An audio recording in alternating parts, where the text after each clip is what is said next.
Coming up right now on the Citizen Report, I'll have my analysis of this week's Articles of Impeachment proceedings against President Donald Trump. Also ahead, a rundown of today's headlines, coming up next.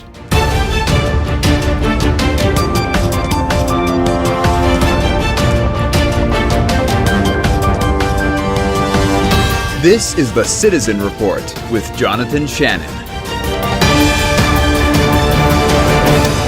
And welcome to the Citizen Report. I'm Jonathan Shannon, and thank you for joining us this weekend.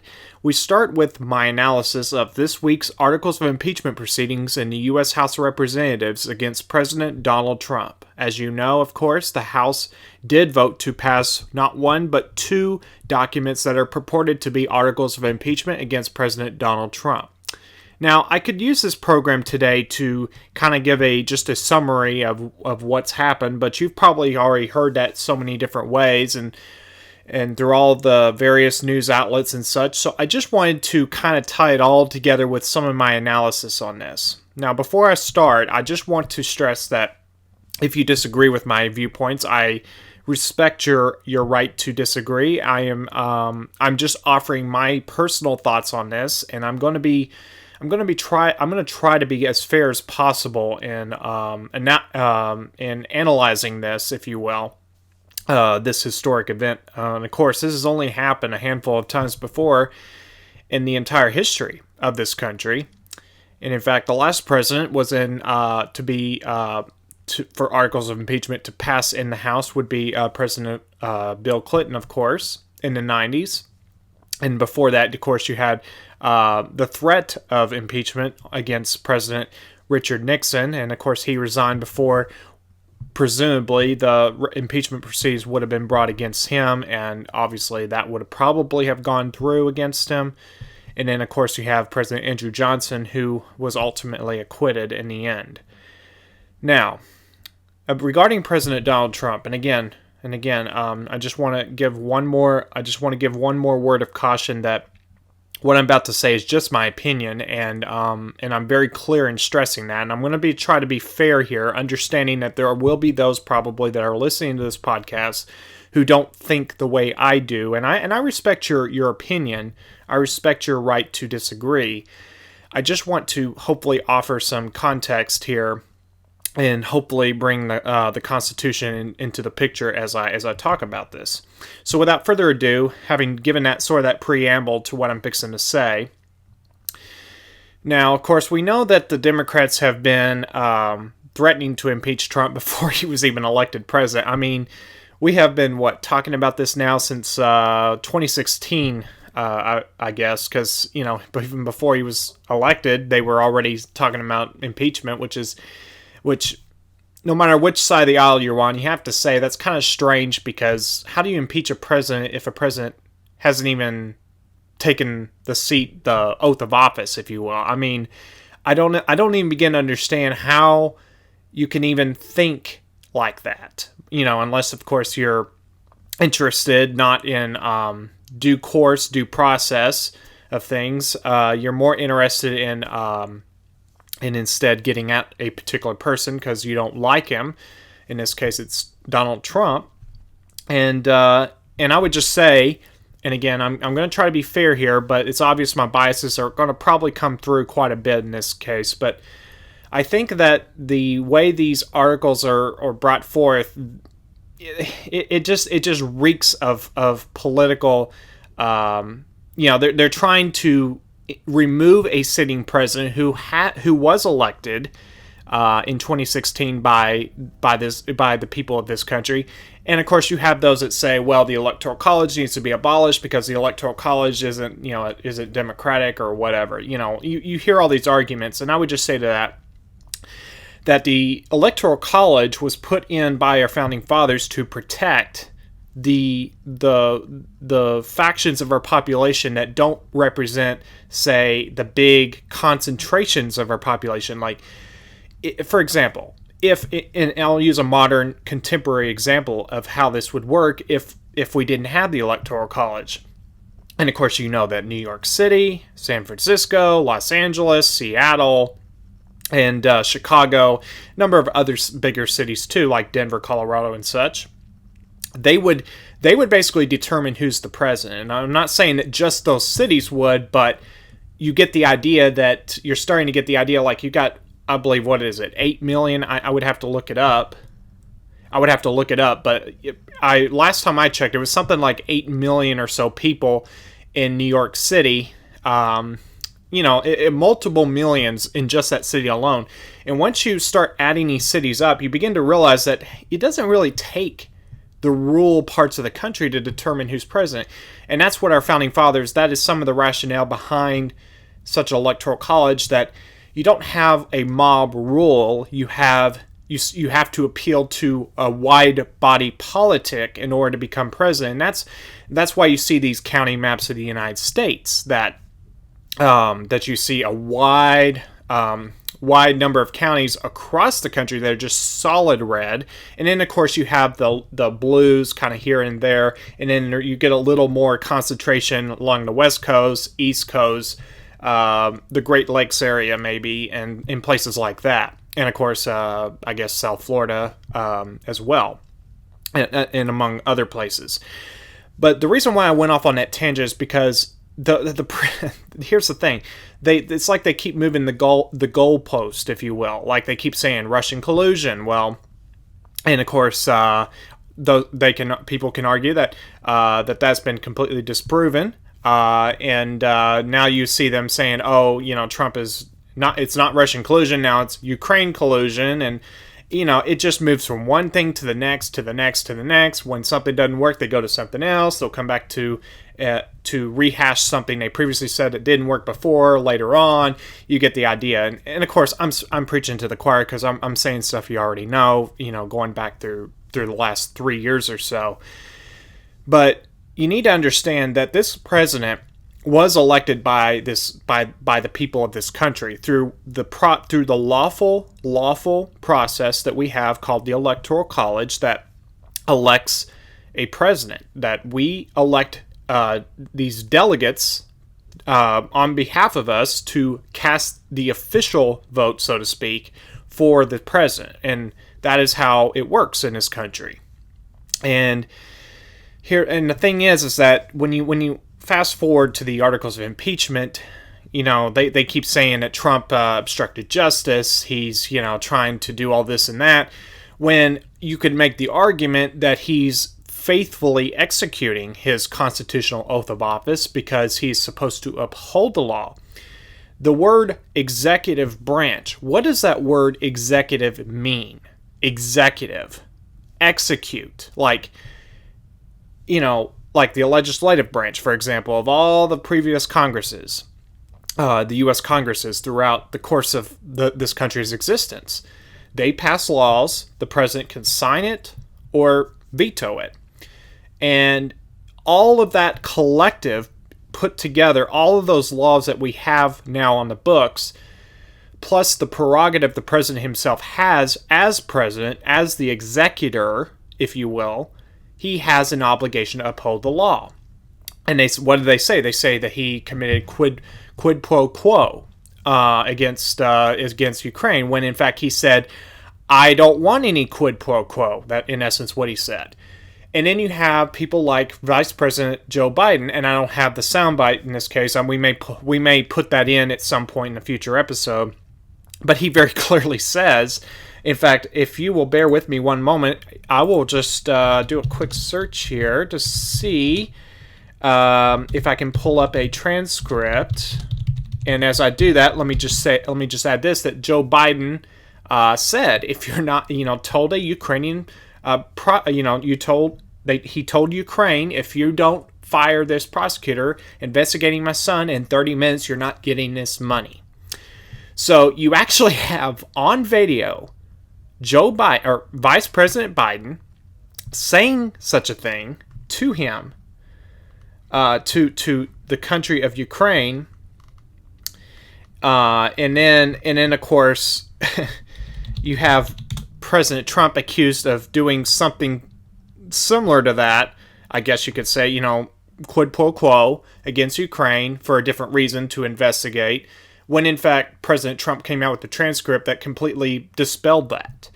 And yet here you have certain political factions that continue to rehash the same thing over and over and over. If they keep repeating the same thing, then maybe it'll stick, right? That kind of thing. And and again, I'm trying to be fair, but quite frankly, I cannot find another word, a fairer word to say than ridiculous. Because, I mean, you talk about hypocrisy. And I'm not going to. I'm trying very hard to not be any more biased than I have to be. But at some point you have to call the color orange orange or the color red red, right? And I just can't. I can't avoid saying at this point that the whole premise of this impeachment is a complete and total sham.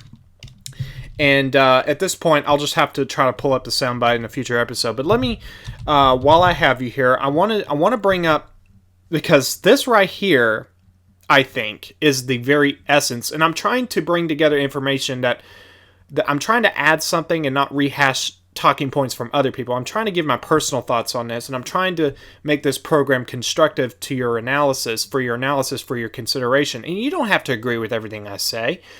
I'm just trying to use this podcast to give you useful information that you can use to decipher information. It's just an overload. Like, I haven't even fully digested yet everything that's happened this week. I mean, this week has been just a wash in chaos and developments. I mean, it's been insane.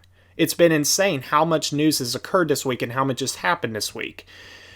And you have people like Congresswoman Rashida Tlaib, I think that's how it's pronounced, basically gleefully gloating on video, about her being able to go to Congress to vote for articles of impeachment.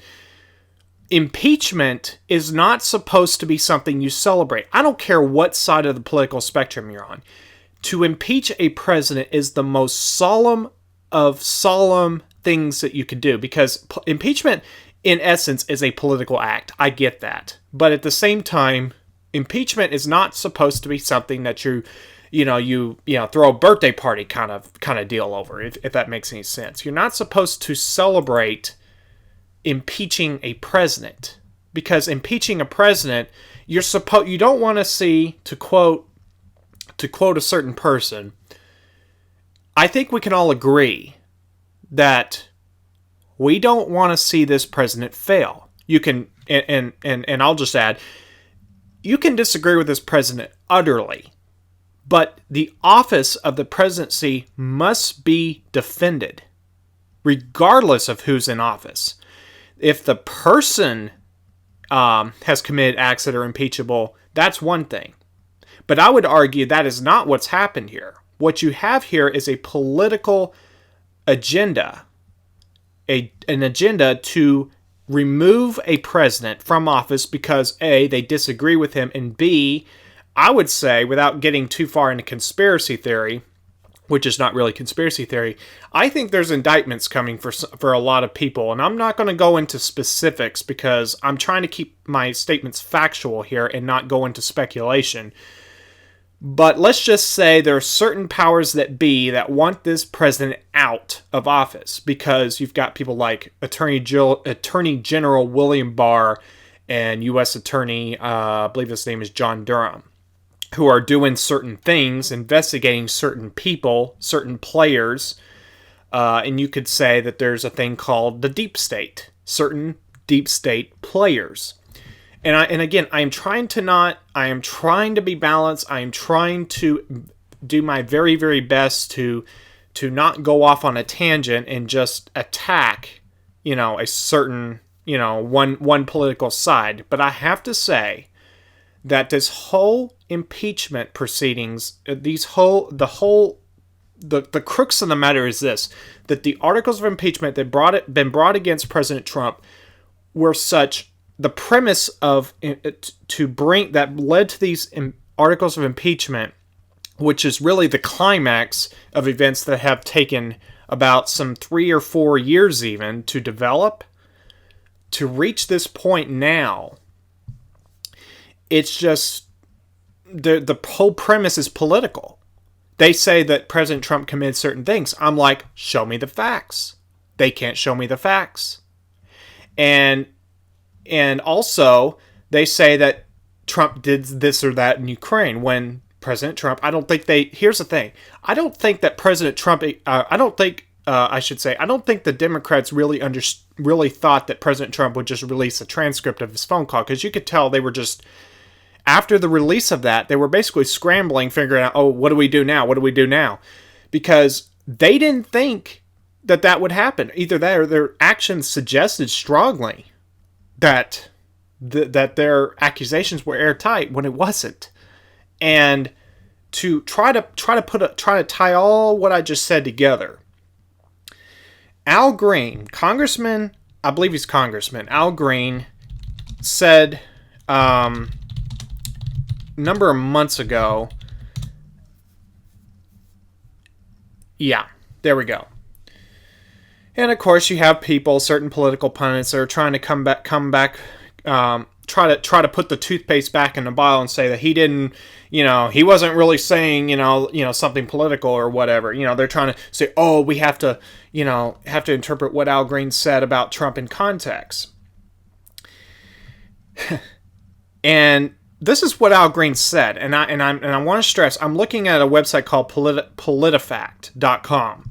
And of course, they have this. They're trying to defend Al Green, saying he wasn't really saying, we need to impeach Trump, for so and so reason. And this is what President Trump said, or this is what Al Green said, I should say. Well, this is what Al Green said. Quote: "We have to impeach him, otherwise he's going to win the election." Unquote.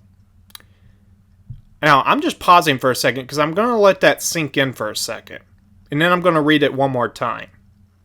Now, this was said a while back, and I think he said this on TV. I don't recall which channel. But I'm not saying, and I'm not sure if this is exact quote. In fact, let me pull up really quickly here, I need to get to it. I need to get to the rundown of the headlines here. Here we go. This is what he said. I found it. All right. Just to make sure, I want to make sure that I'm absolutely factual and that there's no room for ambiguity here. I don't want hearsay. I want to get the words exactly as he said it. And this is what he said. Quote: "If we don't impeach this president, he will be reelected." Unquote. That's Congressman Al Green, and it turns out that was on MSNBC that he said that some time back, and it looks like it was probably, I would say earlier this year.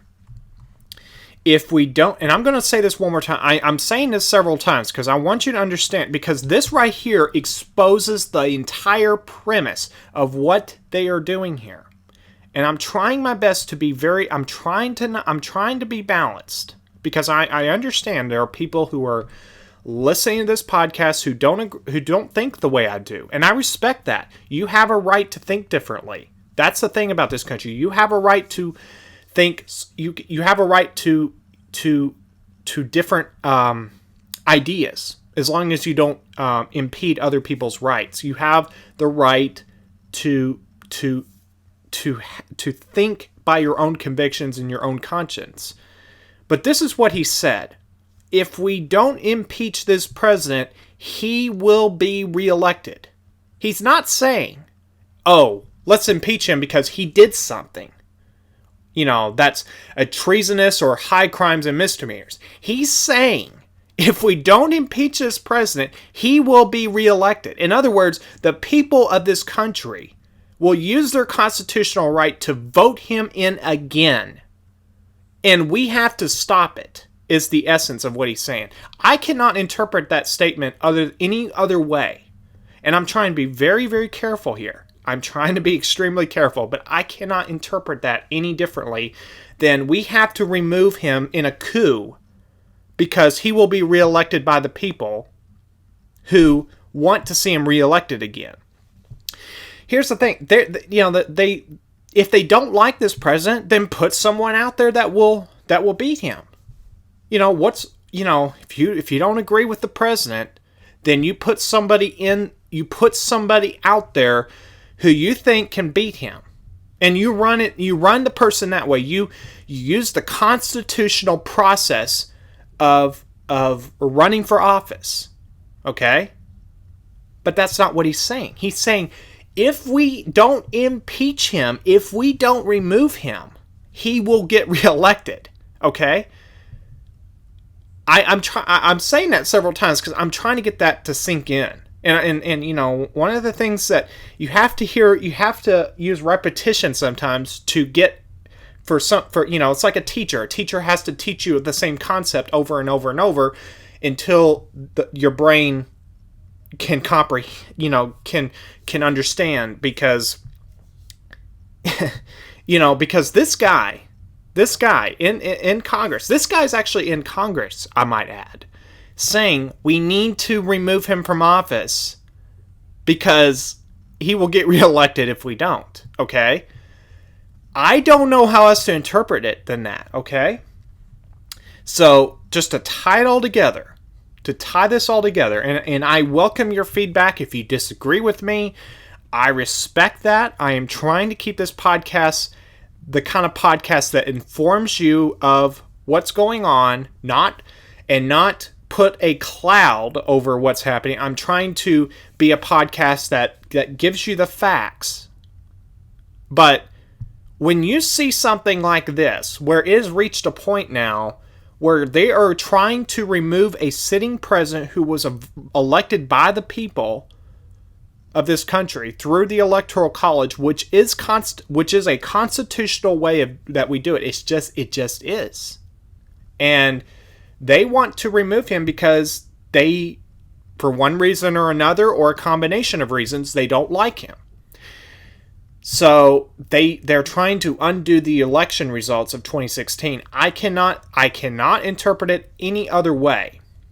So with that said, I'm already about over 20 minutes now into the podcast, and I haven't even yet got to the podcast or the headline rundown.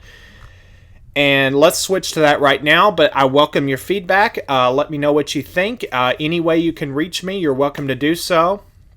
And I look forward to hearing what you have to say.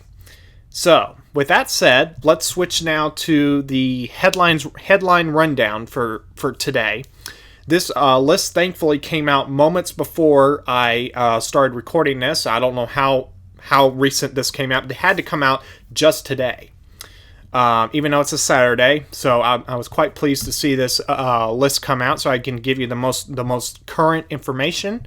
And this is from johnbwellsnews.com. I highly recommend that site. It's a great news aggregate, and I might add, I'm not paid to say this. I don't get any kickbacks. I don't get any kind of benefits whatsoever to say this, but I highly recommend that you check out John B. Wells. Both of his shows, Caravan to Midnight, Arc Midnight. I just believe in a good product, and he does quite a fine job, offering his insights of the daily news and current events.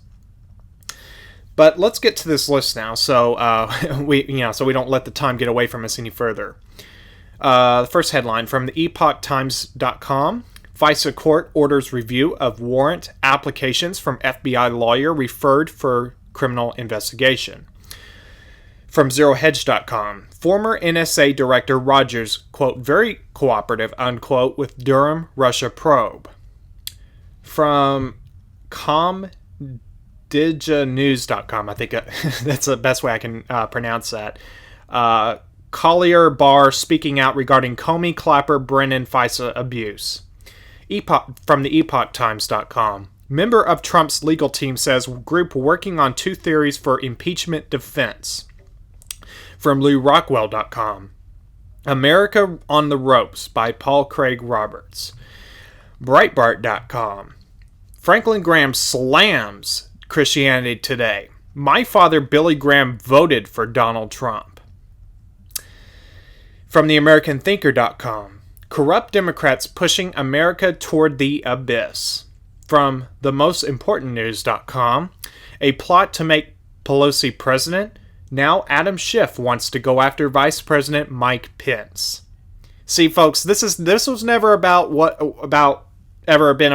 whether a sitting president committed certain things, which I would argue he has not committed any act that's unconstitutional. That right there just exposes even more. This is all about a coup d'etat, and I can see no other way. A normal thinking conscience cannot see it any other way. I just can't. I just can't, because they said it in their own words. If we don't impeach this president, he will be reelected. But continuing on, from AmericanThinker.com, corrupt Democrats pushing America toward the abyss. Oh wait, I actually already read that one. Here's the one I haven't read so far. From ZeroHedge.com, Luongo. Pelosi's coup attempt is now open warfare. There will be casualties. From FoxNews.com, FISA court judge demands info about FBI lawyer linked to Carter Page warrant. From pulpitandpen.org, remember that Christianity Today is backed by George Soros. From FresnoBee.com, 5 earthquakes in less than a day rattle secretive Navy base in Mojave Desert, USGS says. From LouRockwell.com, the coup becomes a civil war. Trump impeached. From AllNewsPipeline.com, gun control group warns of a rude awakening ahead of Virginia gun owners as Democrat coup attempt morphs into open warfare upon Americans and the U.S. Constitution. Anti-gunners gunning for mass gun confiscations would unleash hell upon America. From AmericanThinker.com, Christianity Today betrays the truth. And in fact, let me stop right there for a second, and I just need to say something about that. So if you were on my Twitter, I believe it was yesterday that I posted this, and I know that some have seen this, and I got a little flack for it. But frankly, I just had a troll comment on my post is what I mean to say, but mostly the feedback's been positive on it, but more so than not. But I posted on there, if you are subscribed to the Christianity Today, to dump them because they are not on our team. President Trump is standing against the evil deep state, and to see them to put out a hit piece like that should tell you everything you need to know about them. I'm going off of memory, but that's basically what I said. And I said that because, and here's the thing, it's always sad to see a publication like that go off and list, and sink, into the ocean, to put it figuratively. But the thing is that Billy Graham found, if I read this right, Billy Graham actually founded that publication, and yet you now have Franklin Graham coming out and saying that his father, I think he said his father would be disappointed in what they just did, and in fact, Billy Graham voted for Donald Trump. And I would just add this, that if Christianity Today is really all about being honorable, so to speak, and advocating for a president's removal, it could be any president, then what alternative do you have? Do you want a president that would be for abortion? Because last time I checked, that's not something that, that I'm not being a hypocrite, but I have to say that I don't see how a Christian publication could advocate for any president that's for abortion, because by implication, I'm forced to assume that that's what they're for, because if they're saying, well, we want him removed from office, we want Trump removed from the presidency. So, do you want a Democrat who's for abortion? Is that what you're saying? I'm sorry, I wasn't a subscriber of Christianity Today in any recent times, but if I were, I'd be canceling. So, and you can agree to, you're welcome to disagree with me. It's your choice. I'm just putting my thoughts out there, and I'm trying to be fair, but I'm saying if you're a Christian publication, then you should say that you should be supporting a president who is against abortion. Trump, I mean. I'm not saying he's perfect. There's a couple things on abortion that from a Christian point of view that I'm saying in the capacity of me as a Christian that I want to see him be more aggressive and being completely in all cases against abortion. But he is overwhelmingly against abortion. So therefore, I support him all the more for that reason. And yet you have a Christian publication coming out with a piece like that. So I'm forced to presume by implication that they're advocating for a Democrat because who else is out there? I mean, in effect. So, and again, I welcome your feedback. If you disagree with me, I respect your right to disagree and choose to think differently. I'm just saying that is my opinion on the matter. But let me get back to these headlines, and I'll read a few more, and then we'll close the show out. So, from AmericaThinker.com, Care Pennsylvania poster girl resigns in shame. From TheOrganicPrepper.com, Reason is the greatest weapon in the fight against tyranny by Daisy Luther. From LouRockwell.com, At the intersection of tyranny and dictatorship. From DBDailyUpdate.com, John Durham is closing in on the coup cabal, and the New York Times is panicking. Now, I must say that sounds kind of interesting right there, since they mentioned New York Times. I may have to look into that later. From WashingtonExaminer.com, gun regulators have admitted to violating the Second Amendment. From the EpochTimes.com, top FISA court judge condemns FBI for providing false information to court, demands prompt government response. From MilitaryTimes.com, here are more than 300 bases with possible toxic forever chemical contamination. From Counterpunch.org, Gladio, the story of a conspiracy. And finally, from JihadWatch.org, Minnesota, Muslim woman awarded $120,000 for having to remove her hijab for jailhouse mugshot. And actually, let me read about 3 more, and then I'll leave it at that.